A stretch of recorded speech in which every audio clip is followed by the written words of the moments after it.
સરસ. મારું નામ પ્રતિકભાઈ અને મારું નામ પંકજભાઈ. અરે વાહ. હલો, આમાં કુલ ગુજરાત રાજ્યમાં કુલ કેટલા જિલ્લા આવેલા છે? નંદની 32. રાજ્યના જિલ્લાનો પ્રોજેક્ટ કર્યો છે. હવે કોણ કહેશે કે કેટલા જિલ્લા આવેલા છે ગુજરાત રાજ્યમાં? સરસ. વિવાનભાઈ. ગુજરાતમાં કુલ કેટલી જિલ્લા છે? હવે હું બધા જિલ્લાના નામ કહીશ. કચ્છ, બનાસકાંઠા, સાબરકાંઠા, પાટણ, મહીસાગર, પંચમહાલ, દાહોદ, ખેડા, આણંદ, વડોદરા. ફરીથી કેટલા છે?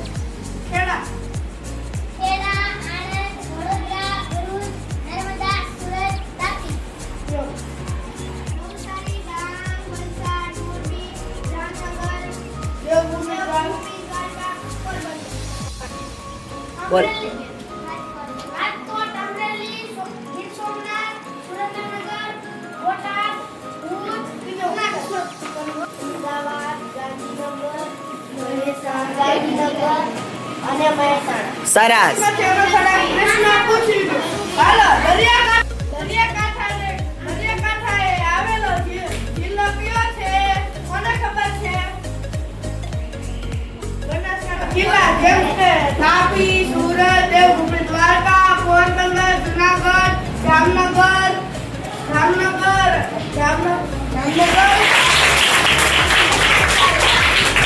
નમસ્તે મિત્રો, અમે ધોરણ 5 માં અભ્યાસ કરી રહ્યા છીએ. આજે વિષય આસપાસ પાઠ 23 અમે ગુજરાતીનો અમે ચાર્ટ બનાવ્યો છે.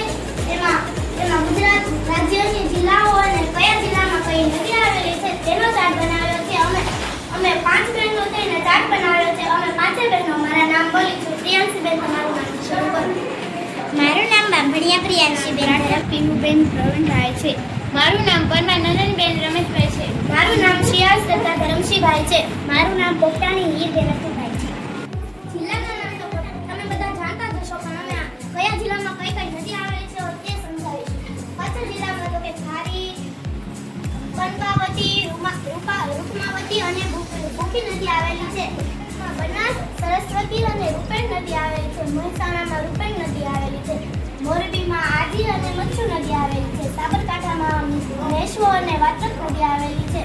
દેવભૂમિ દ્વારકામાં સની નદી આવેલી છે. જામનગરમાં ફૂલજર, સાસોઈ, નાગમતી અને ઉંદર નદી આવેલી છે. રાજકોટમાં ભાદર નદી આવેલી છે. બોટાદમાં શેત્રુંજી નદી આવેલી છે. જૂનાગઢમાં આદર્શ નદી આવેલી છે. અમરેલીમાં શેત્રુંજી અને માલણ અને ધાતરવાડી નદી આવેલી છે. પંચમહાલમાં પાનવ નદી આવેલી છે. સુરેન્દ્રનગરમાં ભોપાલ અને મચ્છુ નદી આવેલી છે. અમદાવાદમાં સાબરમતી અને ભોગાવો નદી આવેલી છે. આણંદમાં મહી અને વિશ્વામિત્ર નદી આવેલી છે. વિશ્વામિત્રી. વિશ્વામિત્રી નદી આવેલી છે. ખેડામાં મહોર અને કેઠી નદી આવેલી છે. ગાંધીનગરમાં સાબરમતી નદી આવેલી છે. અમરેલીમાં મેશ્વો અને વાચક નદી આવેલી છે. મહીસાગરમાં પાનવ અને મહી નદી આવેલી છે. દાહોદમાં પાનવ નદી આવેલી છે. વડોદરામાં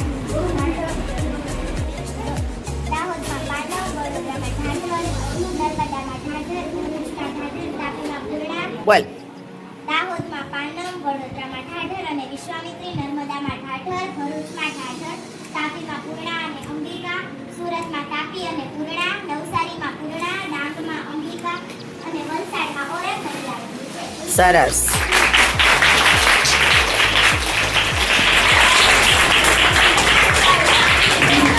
પ્રશ્નોત્તરીથી થોડીક નદીઓ સમજાવવા માંગીશું. દ્વારા નદીઓ વિશે માહિતી આપી છે. સરસ. ખાલી જગ્યા નદી નર્મદાની સહેજે અડેલી છે. નર્મદાને અડેલી આદર્શ નદી છે. સરસ. શેત્રુંજી નદી કયા જિલ્લામાં આવેલી છે?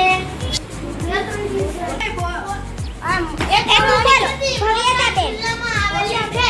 નાગમતી નદી આવેલી છે. આ વાક્ય સાચું છે કે ખોટું? સાચું.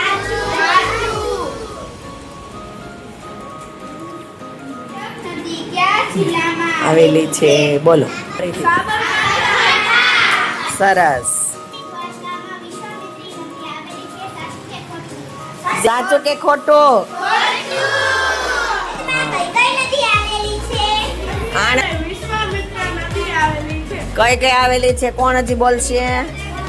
મહી અને વિશ્વામિત્ર નદી આવેલી વિશ્વામિત્રી. મહી અને વિશ્વામિત્રી.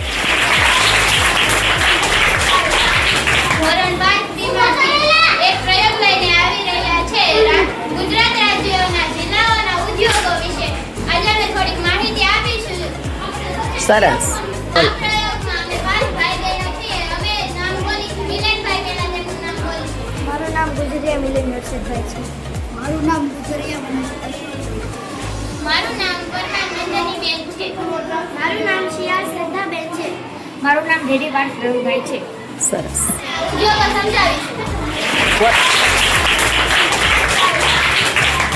ગીર સોમનાથમાં કયો ઉદ્યોગ આવેલો છે? અને ખાંડ. સરસ.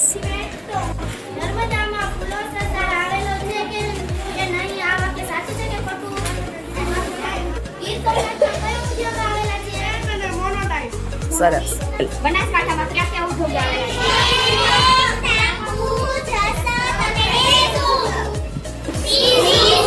કયું છે?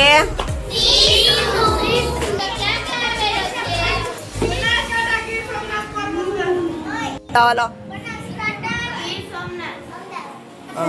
ઉદ્યોગ છે હા કે ના? ખેડામાં જશો બોલ. સુરેન્દ્રનગરમાં કયો ઉદ્યોગ આવેલો છે? સુરેન્દ્રનગરમાં ચિનાર માટીનો કયો છે? સુરેન્દ્રનગરમાં ચિનાઈ માટીનો ઉદ્યોગ છે. હા સરસ.